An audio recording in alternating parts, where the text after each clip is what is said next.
Crawford, Memphis State has not led in this contest. But it's coming down to gut check time, Randy. On the road, they're really being physically abused here, but they've got to show the character that it's going to take to keep themselves in that top 20. Got another tough road game Saturday night in Boone against Appalachian State. We'll be there for that one. Pelfrey works in the backcourt now. Pelfrey's hit a couple of big three-pointers for the Bucs. 7:42. Bucs by 7 with the ball. Jennings working off the pick by Pelfrey.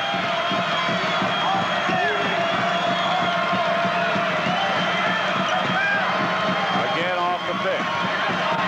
Pelfrey is open, and he fills it up. Pelfrey 3 out of 3 in three-point shot. What you got there, you got Pelfrey out picking for Mr. Jennings. If they don't pick up Mr. Jennings, he's going to shoot the 3. If they double-team Mr. Jennings off the pick, Pelfrey's open for the 3. That was a great illustration of that, and they nailed it.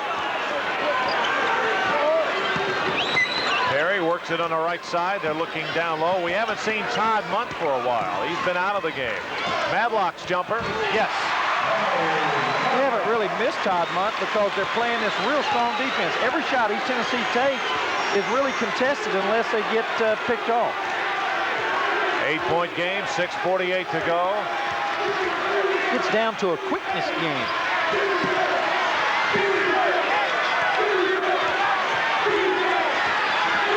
Nice.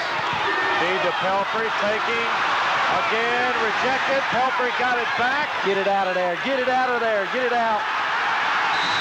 And they call time wisely. Pelfrey good. got in trouble and wisely called a timeout with 6:26 to go. The teams go to the bench. We'll let you go to a break.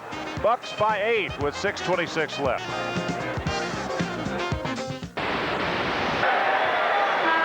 Eight-point lead for East Tennessee State. Some discussion going on between the referee and both head coaches, Alan LaForce and Larry Finch. 40 seconds on the shot clock, and I'm not sure if that's correct or not. Or I'm not sure if it should be correct. Well, it seemed like Jerry Pelfrey held that ball for, you know, if that shot clock's correct, there should have been a 5-second call because Jerry was standing there holding the ball with 2 men on him.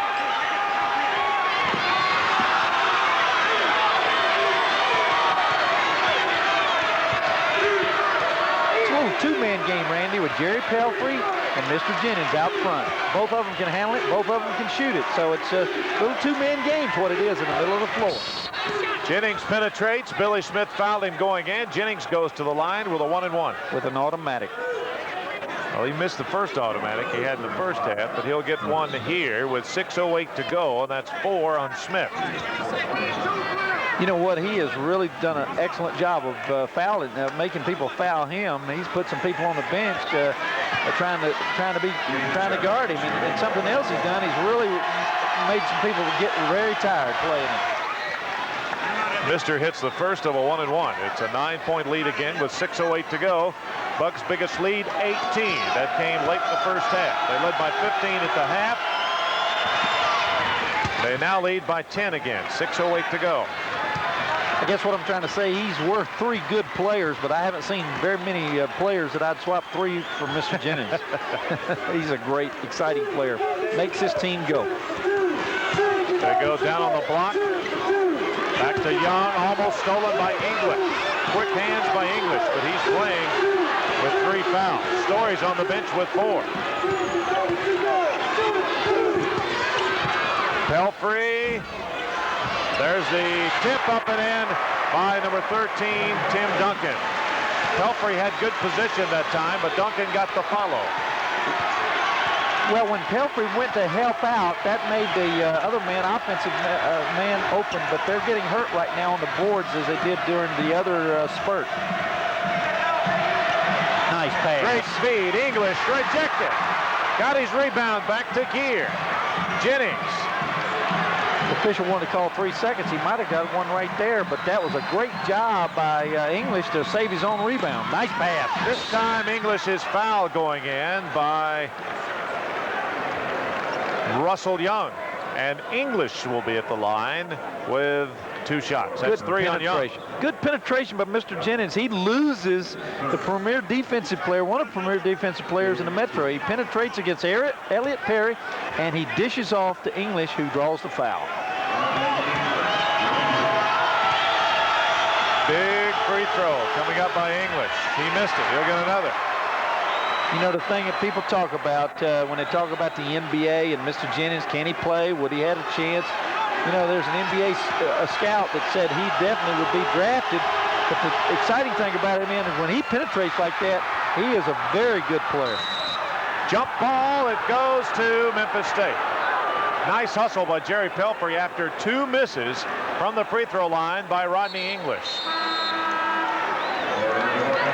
Marty Story comes back in for English. Story's playing with 4 fouls.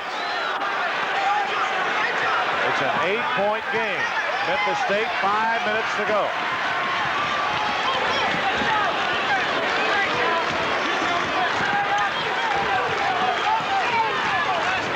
East Tennessee in that man-to-man. Perry penetrating, threw it away. The backboard. Saved beautifully by Smith. Here's Perry inside. Sees it. Shot no good. Madlock. Madlock missed it. Rebound controlled by who? They hit the floor. What are they going to call? It will give East Tennessee State the ball. The foul is on Memphis State. Tony Madlock is 4th. Boy, you really see Pelfrey working inside, but a lot of second shots by Memphis State, and that's been the story in the second half to get them back in the game, along with their defensive intensity of challenging on the jump shots. We go to the free throw line. That's the 19th foul on Memphis State, so the next one puts East Tennessee in that 2-shot bonus. And Pelfrey will be at the line. He's an 83% foul shooter.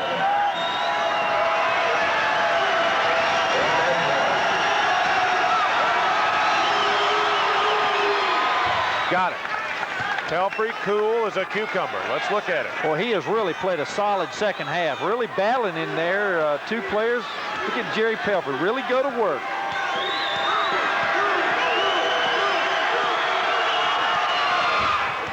Misses. Got his own rebound and lost it out of bounds. Great hustle by Pelfrey. He was knocked off his feet by Russell Young. Little push right there. I don't know if we'll get a chance to see it, but Pelfrey didn't stumble over his own feet. 4:27 to go. 88-79. It's a 9-point lead for East Tennessee. Let's take another look. Let's see if Jerry Pelfrey gets pushed right here by Russell Young. Yes. Well, you're on the road. We have to say that a couple of times to remind everybody. Perry, what a shot by Elliott Perry. 7-point game, 4:10 to go. Bucs are going to have to start hitting some free throws when they go to the line and get those opportunities. From here on out, both teams will get 2 shots every time. Gear for 3, Swish. Major Gear. They answer every drive, everything they answer. They're showing a lot of character here in this Coliseum with this crowd against a good Memphis State team. They're showing a lot of character to answer these spurts. Perry spinning away, in trouble, drops it. Pelfrey is there. He dropped it out of bounds, and Memphis State gets it back. Great hustle. Can't say enough about how Jerry Pelfrey has played tonight for East Tennessee. Boy, off the bench, Alan Force is really going to be happy with him. He's a tired young man. We might see him coming out in just a second. He's played very, very hard. Alvin West will check in. I would assume it will be for Pelfrey. Billy Smith off balance, forced the shot, shoving. Memphis State shoving. It'll be Billy Smith picking up the foul. If it's him, no. Story. Not on Memphis State. It's on Story. That's his 5th. So he fouls out. Giselle Silvers will check in for East Tennessee State. The 6'7" freshman. Going to try to give him a little more rebounding inside. Pelfrey at 6'5" is in there. And at the line is Tim Duncan for Memphis State. He's a 67%